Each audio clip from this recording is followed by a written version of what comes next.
स्वागत करता हूं आपका ट्रेंडिंग न्यूज़ चैनल पंजाब की ओर से। तो आज हम आपसे पहले तो आपका शुक्रिया अदा करना चाहूँगा कि आपने इतने बिज़ी शेड्यूल में से हमारे लिए कुछ पल निकाले। बिकॉज़ आजकल के दिनों में कोरोना के कारण काफ़ी ज़्यादा आपकी भी शेड्यूल बिज़ी रहता होगा, बट फिर भी आपने इस शेड्यूल में हमारे लिए चंद पल निकाले, इसके लिए आपका धन्यवाद करता हूँ। तो पहले तो मैं आपसे ये जानना चाहूँगा कि आपको ये प्रेरणा कहाँ से मिली? मैं शुक्रिया करता हूँ आपका। आप जहाँ आए हमारे ब्लड बैंक में लोगों को अवेयर करने के लिए आए, उसके लिए आपका शुक्रिया है, धन्यवाद है। बात ऐसे है, मैं 1983 ऑनवर्ड अदलखा ब्लड बैंक में काम कर रहा हूँ। पहले मैं इनकी फार्मेसी में काम करता था, एज ए फार्मेसी मैनेजर काम करता था।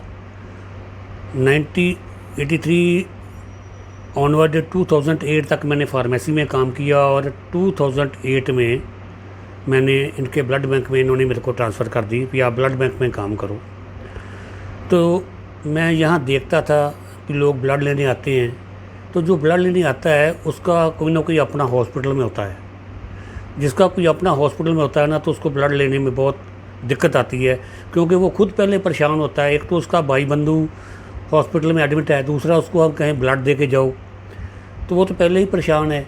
तो मैंने ये महसूस किया भी हमें कुछ ऐसा करना चाहिए भी हम इनसे कम से कम ब्लड मांगे। जो तो अपनी मर्ज़ी से दे रहा है, जिनके साथ 4-5 लोग आए हैं, हम उनसे तो ब्लड ले लें रिप्लेसमेंट में। अगर कोई नहीं दे सकता है, कि लिए औरत आई है, कोई बुज़ुर्ग आया है, तो जब वो हमें ब्लड देगा नहीं, तो कोई ब्लड बैंक उसको ब्लड देने को तैयार नहीं था, क्योंकि blood always available on replacement only that time. तो मैंने सोचा कोई ऐसा काम शुरू किया जाए जिससे हम इनसे डोनर ना मांगें, जिससे मानवता की सेवा हो सके और लोगों को परेशानी ना आए। तो मैंने अपने लेवल पे एक लाइफ सेविंग क्लब बनाया, तो जिसमें मैंने अपने कुछ फ्रेंड सर्कल के लोगों को इकट्ठा किया कि आप ब्लड डोनेट करो। क्योंकि एक नॉर्मल आदमी जो है, तंदुरुस्त आदमी है, 18 साल की एज से लेकर 65 एज तक हर 3 महीने बाद ब्लड दे सकता है। एक जो औरत है वो हर 4 महीने बाद ब्लड दे सकती है। तो लोगों ने मुझे बहुत साथ दिया। फिर मैंने अमृतसर में पता किया, कुछ लोगों ने मेरे साथ संपर्क किया, जैसे कि लाइफ सेविंग क्लब, श्री गुरु रामदास ब्लड डोनर सेवा सोसाइटी, खालसा ब्लड डोनर सेवा society, US blood can save life. इस तरह की अमृतसर में लगभग 11-12 सोसाइटी चल रही हैं, जो एक फ़ोन कॉल पे लोगों को डोनर मुहैया कराती हैं। तो उसी कारण मैं ये सारा ब्लड इकट्ठा करा और लोगों को एज ए ह्यूमन बीइंग हमने हेल्प की और सहायता की। जैसे सर आप बात करते हैं कि 11-12 सोसाइटीज़ आप लोगों के साथ में जुड़ी हुई है, अदलखा ब्लड बैंक के साथ में 11-12 सोसाइटीज़ जुड़ी हुई हैं। तो अगर कोई नई सोसाइटी आपके साथ में जुड़ना चाहती है, तो वो आपके साथ में कैसे संपर्क कर सकती है? उसके लिए वो मेरे साथ संपर्क करें। मैं उनको बताऊंगा भी आप रजिस्टर्ड करवाना चाहो तो भी ठीक है, अगर नहीं रजिस्टर्ड करवाना चाहो तो भी ठीक है। हमें ब्लड देने के लिए, जैसा कि मैंने बताया, एक तंदुरुस्त बंदा चाहिए होता है। 18 साल से लेकर 65 तक हम ब्लड दे सकते हैं। उसकी कुछ शर्तें हैं कि जैसे किसी ने कोई मेडिसिन ना खाई हो ब्लड देने से पहले, कोई ड्रग एडिक्टेड ना हो। जो भी ड्रग एडिक्टेड बंदा है वो ब्लड डोनेट नहीं कर सकता है। नॉर्मल बंदा ब्लड डोनेट कर सकता है, जिसके पास आप एक बंदा हो, चाहे आप 1000 बंदे हो, 1000 पर्सन हो, आप सोसाइटी बना के अपनी ब्लड डोनेट कर सकते हो, मेरे से मिल सकते हो। हमारा काम क्या है, हम आपसे ब्लड लेंगे, उस ब्लड को पूरा प्रोसेस करेंगे। उसमें 5 मेजर टेस्ट होते हैं, HIV, HCV, HBV, VDR, malaria. वो टेस्ट करने के बाद अगर ब्लड ठीक होता है, तभी क्रॉस मैच के बाद जो रिक्वायरमेंट पर्सन है, नीडफुल पेशेंट है, उसको दिया जाता है। आप कभी भी आकर यहाँ ब्लड डोनेट कर सकते हो। जो हमें ब्लड देता है उसको हम एक डोनर कार्ड इशू करते हैं। जब उसको ब्लड की ज़रूरत है, उसको जहाँ उसी के किसी भी ABCD रिश्तेदार को, किसी भाई बंधु को, या किसी को भी इमरजेंसी में है, वो हमें कार्ड भेजकर अपना ब्लड वापस ले सकता है। 24 घंटे 24/7 हमारा ब्लड बैंक खुला है, काम करता है। आप कभी भी मेरे फ़ोन पे फ़ोन करके ब्लड ले सकते हो। मुझे बता सकते हो। और एक सर बात ऐसे है कि जैसे कुछ लोगों के दिमाग में ये धारणा है कि जो भी लोग या जो भी सोसाइटी जैसे कोई ब्लड कोई डोनर का अरेंज करती है या कुछ जैसे ब्लड डोनेशन कैंप का अरेंज करती है, तो उन लोगों को क्या सरकार की ओर से भी कोई फंड मुहैया कराया जाता है? नहीं सर, प्राइवेट ब्लड बैंक किसी को भी सरकार की तरफ से कोई भी फंड मुहैया नहीं कराया जाता है, कोई भी फंड हमें नहीं मिलता है। सिर्फ गवर्नमेंट हॉस्पिटल में जो होता है उनका है, वो अपने लेवल पे कुछ रिफ्रेशमेंट के पैसे सरकार की तरफ से गवर्नमेंट हॉस्पिटल में आते हैं, लेकिन किसी भी प्राइवेट ब्लड बैंक में नहीं आते हैं। कोई भी अगर आदमी आपसे संपर्क करता है ब्लड, उसको इमरजेंसी में ब्लड चाहिए, तो आपके क्या चार्जेस हैं? देखिए, जितने भी ब्लड बैंकिंग के चार्जेस होते हैं सारी गवर्नमेंट की गाइडलाइंस होती हैं। ये नेको की गाइडलाइन होती है, नेशनल एड कंट्रोल ऑर्गेनाइजेशन है, नेको संस्था है एक, जिसके साथ ही Punjab state blood transfusion council है। ये इनकी आपस में एक गाइडलाइन होती है, उसी के तहत सभी ब्लड बैंक वाले पैसे ले सकते हैं, चाहे वो गवर्नमेंट है चाहे वो प्राइवेट सेक्टर है। जैसे हम हैं, अप्रॉक्सीमेटली 1600 रुपये हम लेते हैं पर यूनिट के ब्लड के। लगभग ये सभी टेस्टिंग की ये सभी टेस्टिंग चार्जेस होते हैं। Otherwise it is only free of blood always available on replacement only. Blood कभी भी आपको चार्ज खरीद के नहीं मिलेगा सर। ब्लड तो इंसान से निकलेगा और इंसान को जाएगा। जो पैसे आप देते हो, जो मैंने आपको बताया 5 मेजर टेस्ट हैं, उनके चार्जेस होते हैं, हमारे स्टोर के चार्जेस होते हैं, स्टाफ का खर्चा होता है, बैग का खर्चा होता है, ये सभी खर्चे उसमें डलते हैं। इतनी बड़ी बिल्डिंग है, इसका इलेक्ट्रिसिटी का बिल आएगा, फ्रिजेज़ हैं, हमारी मेंटेनेंस चल रही, मेंटेनेंस रखनी है, इनों की एएनसी है, इन सब की, और स्टाफ की फ़ीस है, स्टाफ की सैलरी है, सारे खर्चे डाल के ये गवर्नमेंट के हिसाब से हम पैसे लेते हैं। अपने लेवल पे कोई भी ब्लड बैंक पैसा नहीं लेता है। ऑन एवरेज मंथली बेसिस के ऊपर आप कितने यूनिट्स इकट्ठे कर लेते हो? ये जो डिमांड पे डिपेंड करता है, भी आपकी डिमांड कितनी है। अगर मेरे ब्लड बैंक की एक यूनिट महीने की जो रिक्वायरमेंट है 1000 यूनिट की है, तो मुझे वो करना पड़ेगा, चाहे मुझे वो रिप्लेसमेंट में लेना पड़े, चाहे मुझे वो वॉलंटरी ब्लड डोनेशन कैंप के कारण लेना पड़े। लेकिन मैं एक निवेदन करना चाहूँगा कि आजकल ड्यू टू कोरोना पीरियड 22 मार्च के बाद कोई ब्लड डोनेशन कैंप नहीं लग रहा है, तो किसी भी ब्लड बैंक में ब्लड नहीं है, सभी ब्लड बैंक ड्राई हैं। क्योंकि जब कैंप नहीं लगेंगे तो ब्लड कहाँ से आएगा? तो हम कोई भी ब्लड बैंक वाला को कैसे विदाउट रिप्लेसमेंट दे देगा? हमारे पास रिप्लेसमेंट आएगी तो हम दूसरे की सहायता करेंगे। ब्लड बैंक में मान लीजिए 50 यूनिट हैं, हम विदाउट यूनिट इशू कर देते हैं, तो अगले की सहायता, दूसरे पेशेंट की सहायता कैसे करेंगे? तो कोशिश करें, हम छोटे छोटे कैंप लगा रहे हैं कि लोगों से ब्लड ना मांगना पड़े, जहाँ कोई डोनर लेके आता है तो उससे भी ब्लड ले लेते हैं। इसी कारण हम अपनी सारी ब्लड बैंक की रिक्वायरमेंट पूरी करते हैं। एक तो आपने बता दिया कि 18 से 65 वर्ष का कोई भी आदमी जो है ये ब्लड डोनेट कर सकता है। इसके अलावा और क्या क्या एक हेल्दी पर्सन में आप लोग देखते हो जिसके बाद में आप उसका ये blood donor as a blood donor उसको रिसीव करते हैं? सबसे पहले हम उसकी HB चेक करते हैं, उसका BP चेक करते हैं। अगर उसकी HB 12.5 से ज़्यादा है तो वही ब्लड लेते हैं। फिर उसकी पूरी एक मेडिकल हिस्ट्री होती है जिसमें हमारे 25-30 क्वेश्चन हैं,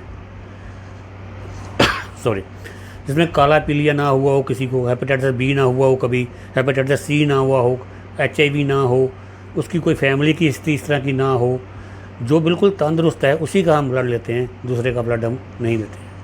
कितने दिनों के बाद में डॉक्टर साहब फिर से एक आदमी ब्लड डोनेट कर सकता है? एक तंदुरुस्त आदमी हर 3 महीने बाद ब्लड डोनेट कर सकता है, मेल पर्सन। फीमेल पर्सन हर 4 महीने बाद ब्लड डोनेट कर सकती है। और जैसे अभी बात करना चाहूँगा कोरोना के ऊपर, जैसे आजकल कोरोना का युग चल रहा है, तो कोरोना के लिए कुछ विशेष सेल की बात करते हैं, उन सेल के बारे में थोड़ी सी जानकारी लेना चाहूँगा। कोरोना जो है, जो पेशेंट जिसको कोरोना हुआ है, day first to after 28 days जो बिल्कुल रिकवर हो गया है, तंदुरुस्त है, ठीक ठाक है, उसके अंदर कोई एंटीबॉडीज़ बनती हैं।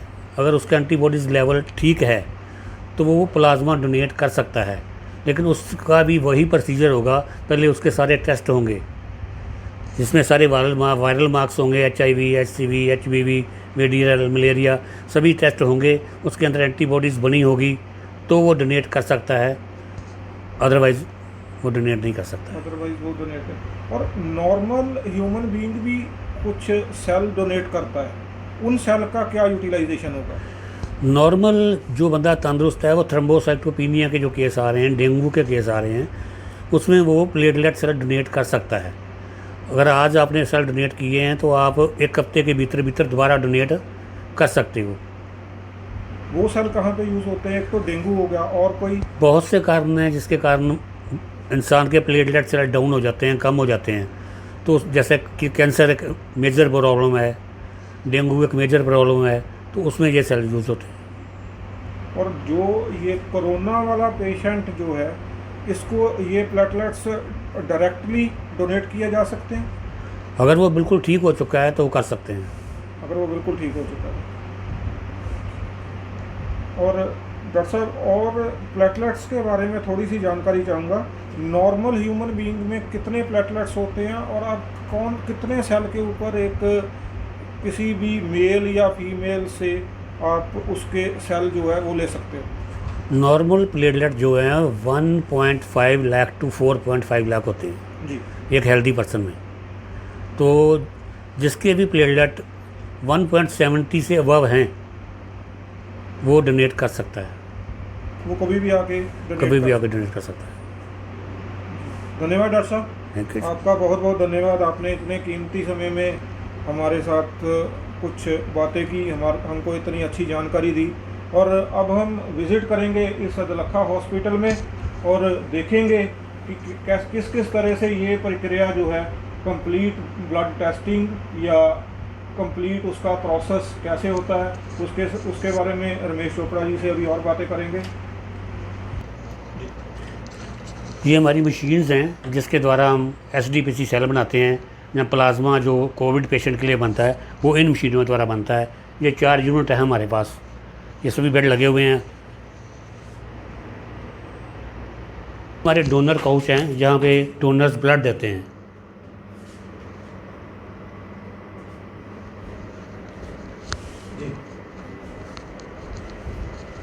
एजिटेटर मशीन है जहाँ पर प्लेटलेट स्टोर किए जाते हैं।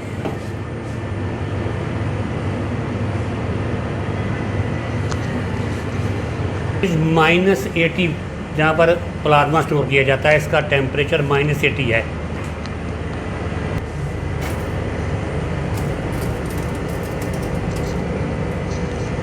-80 टेम्परेचर। इधर आ जाता है -40 पे।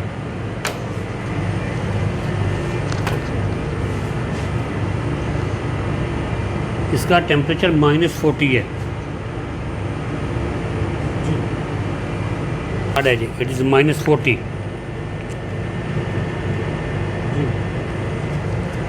2 से 6 डिग्री टेम्परेचर होता है ब्लड का, इसमें ब्लड होता है। कितना होता है? 2 to 6 डिग्री सेंटीग्रेड। 2 to 6।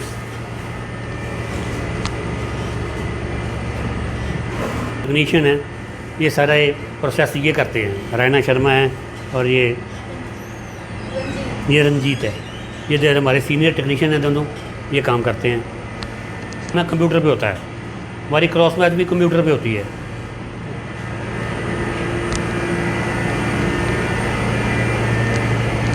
ये सारा यूनिट है।